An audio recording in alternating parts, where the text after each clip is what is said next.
So back around 2 months ago, this story came out and broke the internet about an influencer from yesteryear named Lil Tay, after this ominous message was posted to her Instagram page, which is followed by millions of people. This suggested that both her and her older brother had passed away. For those of you guys who don't remember, back in around 2016 to 2018, Lil Tay first went viral online for being the world's biggest flexer. She was calling people broke, showing off cars, showing off hotel rooms. This Lil Tay, let me tell y'all something. This costs more to your rent. My toilet costs more to your rent. Everything in my bathroom costs more to your rent. And see, this is my closet.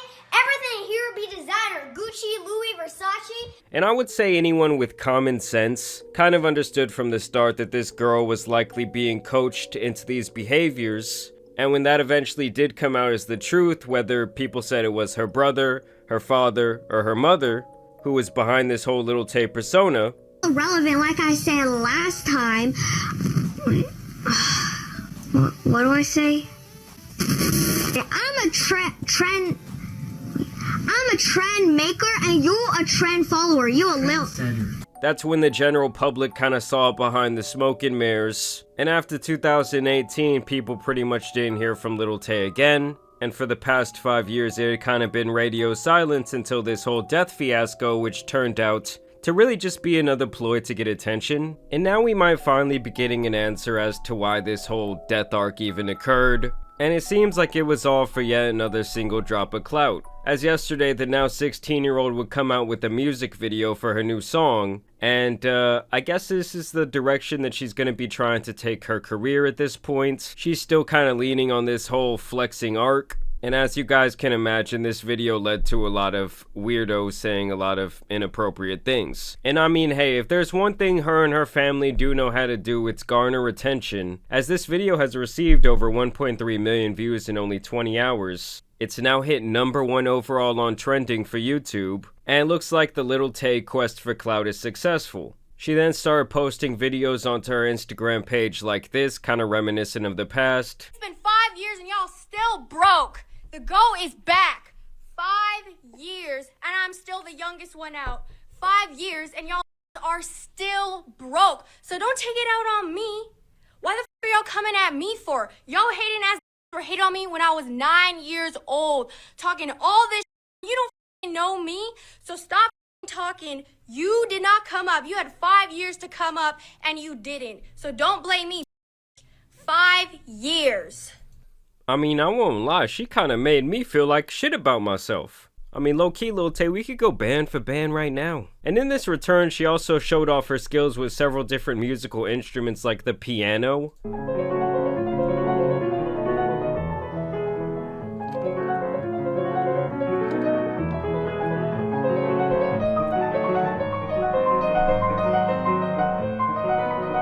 She shows off some insane skills on the guitar.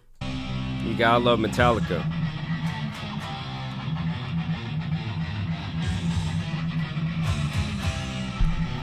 I won't lie, I don't hate the comeback when it's like this.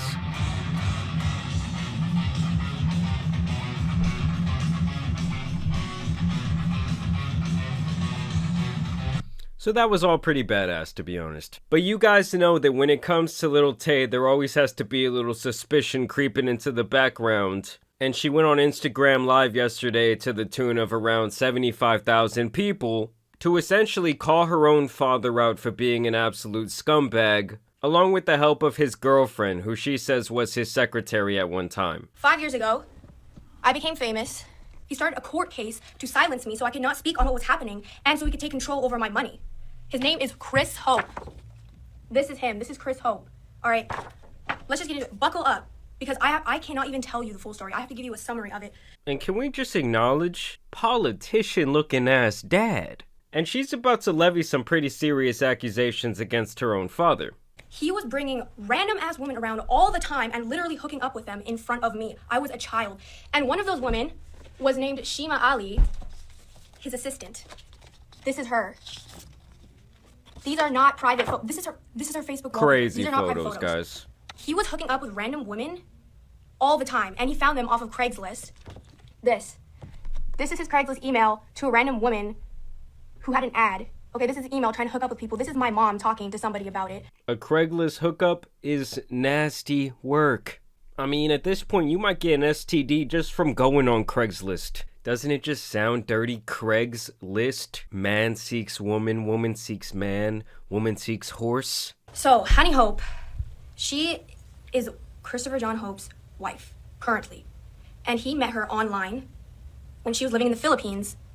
And she is a career scammer. When she was living in the Philippines, she was scamming as a career, which I will get into later. Oh, this is her.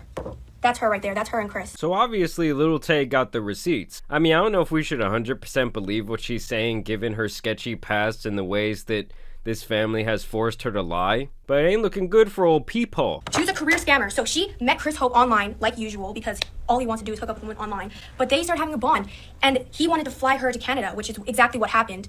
And she left the father of her son to be with Chris because she thought that he would provide her with a luxurious good life and bring her to Canada and all that. When I was living with them, like I said, they were still doing the most out-of-pocket shit in front of me. She would get out of the shower and she wouldn't even put clothes on, and they were always playing these inappropriate movies in front of me, openly in front of me. So that was the norms. Those were the norms in this household. She would always take out her anger onto me. And like I said, if her son acted out of line, she would use me as a scapegoat and take it out on me. And in fact, physical me was so common in this household that her son caught onto it, and he was doing it to me too, and they would just egg him on. They were feeding me the most disgusting ass food. What is this? This is what they were packing me for lunch. My mom had discovered that they were packing me this bullshit for lunch. Rotten, frozen, parasitic, moldy.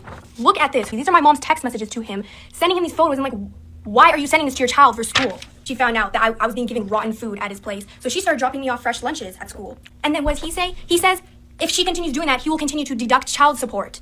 But my main question right now is why bring this information to the internet before presenting it, in the court of law? Like, I understand you want to get the story out there, but with this many receipts, I would think you would have a pretty good court case to at least get this guy locked up for a little bit, have him face some sort of charge. They did not dress me properly. These are shoes I was wearing. The soles are broken. This is another. These aren't even the same pair of shoes. Look, both of these soles are broken. These are the clothing they were providing for me. Meanwhile, he was so preoccupied, while I was wearing broken ass shoes, he was so preoccupied with providing Honey Hope, his wife, with these designer bags. This is not even everything. This is not accounting for shoes, clothing, makeup, luxury vacations. He was literally fulfilling all of her fantasies while I was wearing those broken ass shoes. This is her TikTok. She's openly bragging about her designer collection of bags. Meanwhile, what the guy wearing at their house? And it's just interesting because on one hand, she's posing in all these cars, she's flexing all this different designer stuff, but then she's saying at home she's wearing the shoes of an 1800s villager. How much money does he owe me? He owes me $250,000 in child support. He still owes it, by the way. He still hasn't paid it. He's legally obligated to pay it. He hasn't paid it. Well, hey, why are you still going around calling other people broke? I'm just saying. That's insane. And meanwhile, look at what they're doing. They're going on vacation, they're going on shopping sprees, and they're neglecting all of my needs. And worse, they're not just neglecting me, they were the out of me every single day that I was in their home. I mean, yeah, it makes it sound like she had a very traumatic childhood. She's obviously a smart person, she's very articulate, we've seen her on the instruments. To me, it's just very sad that it seems like at every turn she's been exploited by pretty much everyone in her life. Because let's also remember that it didn't exactly seem like both her brother and her mom were saints either. But the father does seem to be the ultimate scumbag. I cannot possibly tell you every single incident that happened. I am summarizing what my childhood was like. Do you know one of the reasons that he said to the court that he should have custody of me after I became famous? He said it was because my mom was letting me associate with Black and Hispanic people in the entertainment industry. And he said that they were going to get me into drugs, or they were going to steal my money, or they're going to exploit me. He hates Black and Hispanic people. That was one of his arguments of why I shouldn't be in the entertainment industry. In reality, we all know that was a lie anyway, because he wanted me to be there so he could take my money. He just wanted control over my career. That's why he started this court case. Now, there was a lot of that happened when I was famous. And a lot of that involved media and the press slandering the out of my family. Okay, this is where it gets into the death hoax. So, as you all know, Chris Hope was the one that did the death hoax. He was trying to sabotage me.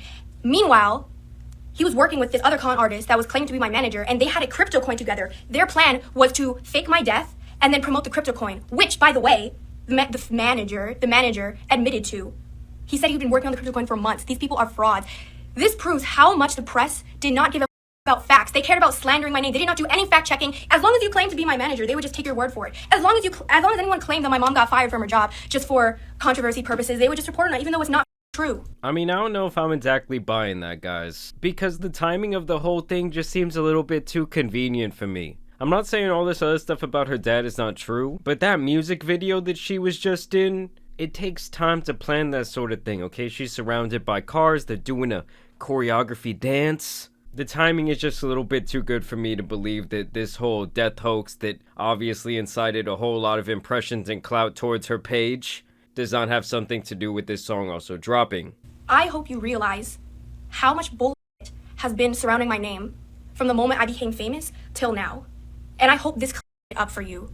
I mean, she could say all these different BS and rumors surround her name, but a lot of it has to do with stuff that she and her family have said, and things that she has posted on her Instagram page against her brother, against her dad, against her mom at times. And I'm not saying it was her who was posting it, but it's hard to know, like, what is real. Well, to me, this is all a very interesting situation. I am glad that both, I guess, her and her brother are alright. But she's shown in the past when she was much younger that she could play this manipulative character very well. Like I said, she does seem fairly intelligent, so it is hard to know what is real in this world of, like, Lil Tay's deception. But y'all let me know what you guys think down below. Was it all for promo, or is she actually spitting facts about her father? I just think there's probably a lot more to the story than we'll ever know. Y'all let me know what you guys think. As you know, it's been your boy, the Tan Superman, and some other crazy internet stories out here need to be covered, so I'm out. Peace!